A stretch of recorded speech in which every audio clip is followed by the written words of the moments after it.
Ini sebentar lagi khotib Jumat pelajar putri. Terlepas Departemen Agama marah juga nggak apa-apa. Jangan sampai putri muslim ini terbelenggu jadi budak dalam morality. Sholat saja dipakai takbir. Najis amat ini perempuan. Ada ke depan dikomentari, najis amat itu perempuan.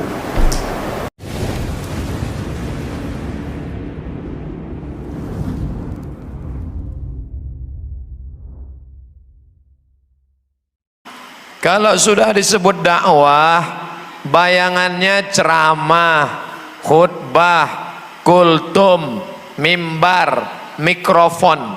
Ini salah, keliru. Bahwa ceramah itu dakwah, betul. Tapi dakwah bukan ceramah. Betul? Bapak polisi, mereka tidak ceramah, mereka tidak kultum, mereka tidak khutbah, tapi mereka sedang berdakwah. Dengan apa? Dengan seragamnya. Dengan seragam mereka datang ke masjid, sholat berjamaah. Itu sudah dakwah yang luar biasa. Sehingga saya bisa berkata, lihat tuh, polisi aja sholat, kamu baru jadi hansip udah nggak sholat. Jadi jangan bayangkan, justru itu jauh lebih menyentuh daripada ucapan ceramah, daripada ngomong sholat, sholat, sholat. Kamu nggak ke masjid, sibuk Pak Ustadz. Jadi pahami dulu makna dakwah dengan baik, bahwa dakwah tidak selamanya ceramah. Jangan nanti ketika judulnya peran muslimah dalam dakwah, oh saya nggak bisa ceramah. Ibu nggak perlu ceramah, tapi tindak tanduk ibu sudah bisa dakwah. Dakwah merubah dari yang tidak baik menjadi baik. Itu dakwah. Ceramah kemana-mana, tapi tak ada perubahan umat. Abdul Somad sebenarnya tidak berdakwah. Kenapa? Karena definisi dakwah tadi merubah yang tidak baik jadi baik. Sedangkan yang ada di masjid ini sekarang semuanya sudah baik. Betul? Baik semua. Lalu Ustaz Somad ceramah, nggak ada perubahan. Makanya saya selalu dikatakan tidak berdakwah, tapi sebenarnya hanya datang menyambung tali silaturahim. Datang ke Bandung, silaturahim dengan kiai, silaturahim dengan Pak Kapolres, silaturahim dengan Bapak Ibu sekalian. Kalau dikatakan Abdul Somad, inilah Abdul Somad, da'i ilallah. Belum. Yang da'i ilallah itu mana? Tuh Ustadz Fadlan Garamatan. Orang yang tidak beragama, tinggal di hutan, bisa diajaknya menjadi beragama. Dan dia tidak tabligh akbar, dia tidak ceramah. Pakai apa dia berdakwah? Pakai sabun, pakai sampo, bisa orang masuk Islam. Oleh sebab itu maka jangan kecilkan peran ibu. Walaupun ibu bukan LCMA, bukan doktor, bukan kiai, bukan ulama, tapi ibu bisa berdakwah. Dakwah pakai apa? Dakwah bil hal, dengan perbuatan. Ibu pakai jilbab panjang, pakai kerudung, menutup aurat, nggak pernah ceramah, ibu sudah berdakwah. Insya Allah kalau sudah ibunya berjilbab, anak-anaknya juga akan ngikut ibu. Kenapa? Karena air hujan jatuh tidak jauh dari pincuran, buah tidak jatuh jauh dari pohonnya. Kalau ada ibunya berjilbab, anaknya buka aurat, itu gimana Pak Ustadz? Itu buah yang jatuh dari pohonnya ke sungai, dilarikan burung. Gugu ditiru, digugu ditiru. Ibu adalah guru yang luar biasa. Muridnya siapa? Anaknya. Di mana posisi anaknya? Dalam kandungannya. Ibu sudah berdakwah sebelum anaknya lahir. Makanya pesan Pak Kiai ketika ibu datang, Pak Kiai, saya makan gak selera, muntah-muntah ngidam terus, ini gimana menenangkan hati? Kata Pak Kiai, solawat. banyak-banyak solawat. Man shalla alayya salatan, siapa yang bersolawat 1 kali, sallallahu alaihi biha asyra, dibalas 10 kebaikan. Wa hutat anhu asyara sayyi'at, ditutupi 10 dosa kesalahan. Wa rufi'at lahu asyara darajat, dinaikkan 10 tingkatan derajat kemuliaan. Lalu ibu yang awal hamil tadi mulai bersolawat. Pak Kiai, ini anak di dalam sudah mulai membesar, apa ayat yang mesti dibaca? Kata Pak Kiai, baca surat Yusuf. Tujuan Kiai menyuruh ibu baca surat Yusuf supaya anaknya memiliki sifat Nabi walaupun ganteng, diajak berzina nggak mau karena imannya kuat. Tapi si ibu salah faham, disangkanya kalau baca surat Yusuf nanti anaknya ganteng seperti Nabi Yusuf. Begitu lahir hitam, komplain sama Kiai. Pak Kiai, kemarin katanya baca surat Yusuf, saya baca bolak-balik petang pagi siang malam, ternyata anak saya nggak ganteng. Pak Kiai senyum, Kiai nggak emosi. Suami sampean mana? Ini suami saya. Iya, pantasan. Orang suaminya PKI, pendek, kecil, hitam. Ya anaknya nggak jauh. Oleh sebab itu maka kapan ibu mulai berdakwah? Abdul Somad mulai ceramah sejak pulang kuliah. Tapi perempuan muslimah dia sudah berdakwah ketika anak dalam kandungan, sudah mengajak anak ke jalan Allah. Sehebat-hebatnya bapak baru berdakwah ketika anaknya lahir. Bapak baru berdakwah ketika anak lahir. Kapan? Azan di telinga anak. Asyhadu an la ilaha illallah. Bapak baru berdakwah setelah anak lahir. Tapi ibu sudah berdakwah ketika anak dalam kandungan. Kira-kira mana yang lebih hebat dakwahnya, bapak apa ibu? Begitu cara menyenangkan hati ibu-ibu. Saya mohon maaf Pak Kiai, di hadapan Kiai nggak sopan kalau duduk di atas. Di hadapan Pak Kapolres, di hadapan tokoh masyarakat Jawa Barat, tidak sopan duduk di atas. Lalu kenapa Ustadz nggak berdiri? Lebih nggak sopan lagi. Kenapa nggak Ustadz nggak duduk di lantai? Kalau saya duduk di bawah, yang di belakang nggak bisa ngelihat. Ini yang hadir ini semuanya bukan mau dengar ceramah. Ceramah Ustadz Somad sudah banyak di YouTube. Mereka datang mau ngelihat Ustadz Somad itu ada nggak di alam nyata. Jangan-jangan Ustadz ini hoax, Ustadz hoax. Ternyata setelah dilihat, oh, the real of Ustadz. Ini saya jelaskan supaya jangan ada dusta di antara kita. Jangan nanti muncul berita, tiba-tiba muncul di internet gambar saya, lalu gambar Pak Kiai di bawah dibuat lingkaran warna merah. Lalu judul, lihatlah Ustadz yang kurang ajar. Ini fitnah-fitnah ini zaman sekarang luar biasa. Betul? Sebelum muncul saya jelaskan di awal. Mohon maaf Pak Kiai, mohon maaf alim ulama, mohon maaf tokoh masyarakat. Ini dakwah. Dakwah mengajak orang ke jalan Allah Subhanahu wa taala. Tapi yang kita bahas hari ini bukan laki-laki, tapi perempuan.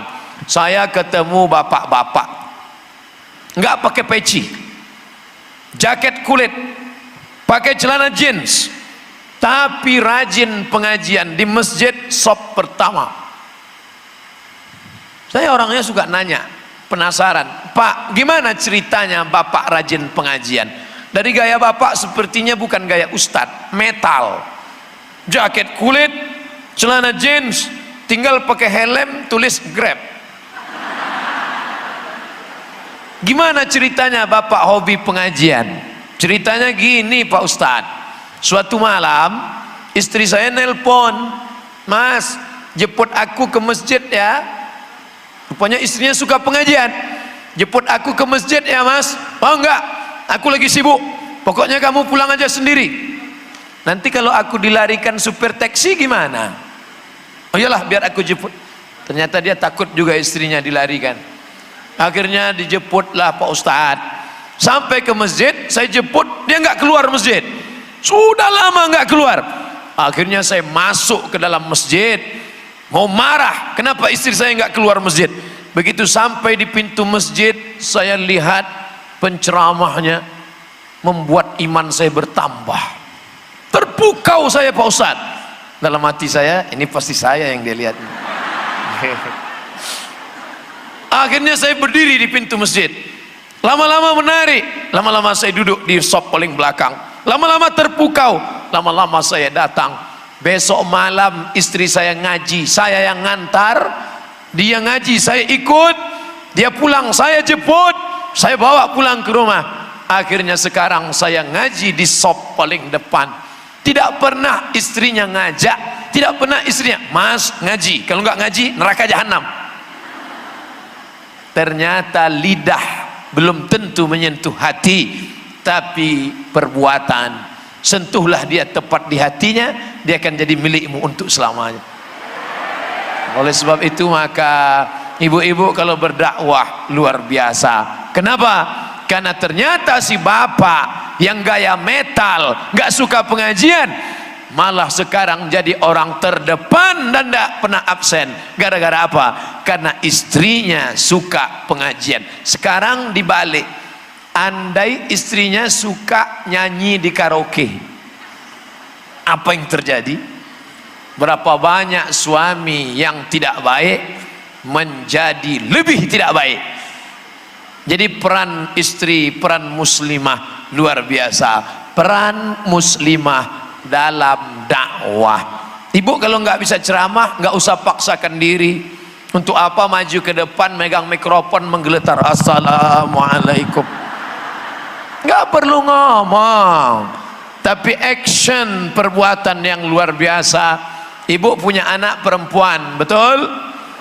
Yang belum punya anak mudah-mudahan punya anak. Yang belum menikah mudah-mudahan ditemukan dengan jodoh yang baik, soleh solehah. Yang ngomong amin yang belum nikah. Yang udah nggak usah lagi. Ibu punya anak perempuan, panggil anaknya, jilbabmu mana? Kenapa pakaiannya sempit? Jalan sama siapa? Pulang jam berapa? Uang yang dikasih kemarin kemana? HP kepakai untuk apa? Paket 4 giga untuk ngelihat apa aja? Pulang sama siapa? Jam berapa? Kunci motor mana? Pergi sama ketika perempuan berhenti bicara, kiamat sudah terjadi di tengah rumah tangga. Bapak tidak terlalu penting, karena bapak sekali-sekali datang pun pasti anaknya lahir. Tapi ibu yang dari mulai menjaga sejak lahirnya, menyusukannya 2 tahun, mengandungnya 9 bulan 10 hari, melahirkannya meregang nyawa, maka rugi besar kalau hanya sebagai mesin produksi, tidak sempat mendidik. Pernah mengandung? Pernah. Pernah melahirkan? Pernah. Pernah menyusukan? Pernah. Pernah berdakwah? Enggak. Rugi. Laki-laki pernah mengandung? Kalau ada yang ngaku LGBT, satu-satunya yang tidak bisa dilakukan dokter kelamin menanamkan rahim dalam kandungan. Merubah wajah bisa, wajah yang seram bisa dirubah jadi perempuan. Apa namanya? Lady boy. Wajah lady, kaki boy. Tapi menanamkan rahim belum ada. Sampai hari ini belum ada yang bisa membuat rahim, karena rahim hadiah dari Allah. Bismillahirrahmanirrahim. Rahim diambil dari kata Rahman. Ana Rahman, aku Rahman. Syaqaqtu rahim min ismi. Rahim diambil dari namaku. Mohon maaf, suara saya agak keras. Bukan berarti saya ustadz keras, aliran keras, radikal, tidak. Suara saja yang keras, hati lembut. Jangan nanti keluar isu itu Ustadz Somad aliran keras, suara aja. Saya paham, Jawa Barat, negeri Pasundan, orang Sunda. Orang Sunda ini ngomongnya lembut. Nanti kalau saya ceramah lembut, jamaah kumaha atuh damang. Dari kemarin yang saya dengar mangga aja, padahal ada jeruk, ada anggur, ada apel, macam tak ada buah lain. Orang Sunda ini lembut, kalau kakinya terinjak, mas punten atuh. Kalau kami dari Sumatera, mana mata kok, mana. Tapi kita tetap disatukan dalam la ilaha illallah Muhammad Rasulullah. Persaudaraan saya dengan Aa Gim, kami berasal dari pulau yang berbeda. Saya di Sumatera, beliau di sini. Saya ceramahnya jamaah, bela agama, bela Islam, bela ulama, keras menggelegar. Hakim lembut, jagalah hati, jangan kau tangisi. Tapi di saat-saat tertentu tiba-tiba HP saya berdering, saya lihat nama beliau. Saya telepon balik untuk meyakinkan, jangan-jangan salah pencet. Assalamualaikum Ustadz. Waalaikumsalam. Gimana kabarnya? Sehat. Tadi salah pencet atau memang mau nelpon saya? Mau nelpon. Ada apa Ustadz? Rindu aja katanya. Masya Allah. Ternyata kerinduan ketika diucapkan membasahi hati yang kering, jiwa yang kerontang, diucapkan kerinduan. Tapi sesama sahabat, jangan istri orang ditelepon. Aku cuman bilang aku rindu ya. Melayang nyawa. Perempuan berdakwah dengan suaranya bisa. Berapa banyak laki-laki yang dulu tidak tersentuh dakwah. Kenapa? Karena yang ceramah Abdul Somad, Allahumma salli ala Muhammad, Allahumma salli ala Sayyidina Muhammad, Allahumma salli ala Muhammad. Orang dengarnya ketakutan. Tapi begitu berdakwah perempuan dengan suaranya,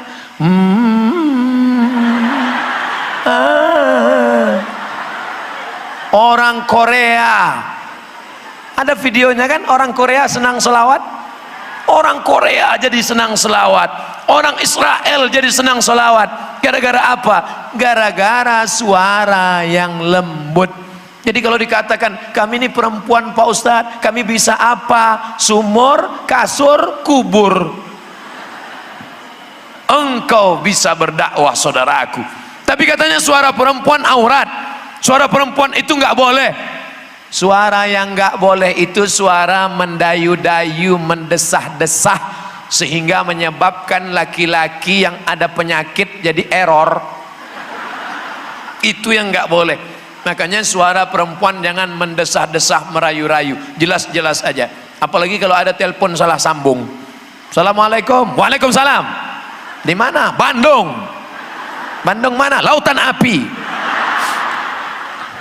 Jadi jangan mendesah-desah. Ya, nanti ada telepon, Assalamualaikum. Waalaikumsalam. Di mana nih? Bandung. Tapi kalau diisi dengan sholawat, diisi dengan nasyid, diisi dengan marawis, diisi dengan barzanji, diba, adhiyaul lami, maka perempuan amat sangat bisa berdakwah. Maka jangan katakan kami perempuan tidak bisa berdakwah. Dulu ketika saya kuliah, ada dosen saya perempuan, namanya Doktor, lupa namanya, Faridah Zamrow. Saya kuliah S2 di Darul Hadis, Darul Hadis, rumah belajar hadis. Syekh kami laki-laki, nama ketua jurusannya Syekh Rektor Doktor Profesor Syekh Ahmad Al-Khamlishi. Tapi ada dosen perempuan namanya Dr. Faridah Zamrow. Kami di lokal 20 orang. Kami belajar hadis dengan beliau, belajar sirah dengan beliau. Orangnya baik, bersahaja, sopan, jilbabnya panjang, menyentuh hati kami murid-muridnya. Tidak ada larangan, karena istri Nabi Muhammad sallallahu alaihi wasallam bernama Sayyidatuna Aisyah radhiyallahu anha juga mengajar. Perempuan malu bertanya bagaimana cara membersihkan darah haid. Mohon maaf, darah haid. Bagaimana cara membersihkannya ya Rasulullah? Ngomong langsung malu. Tanya kepada Aisyah. Makanya amat sangat penting fikih perempuan, darah haid, darah nifas, darah wiladah, darah jerawat, darah bisul, darah nyamuk. Gimana cara membahasnya? Perempuan yang mengerti. Makanya dibuat peran muslimah dalam dakwah.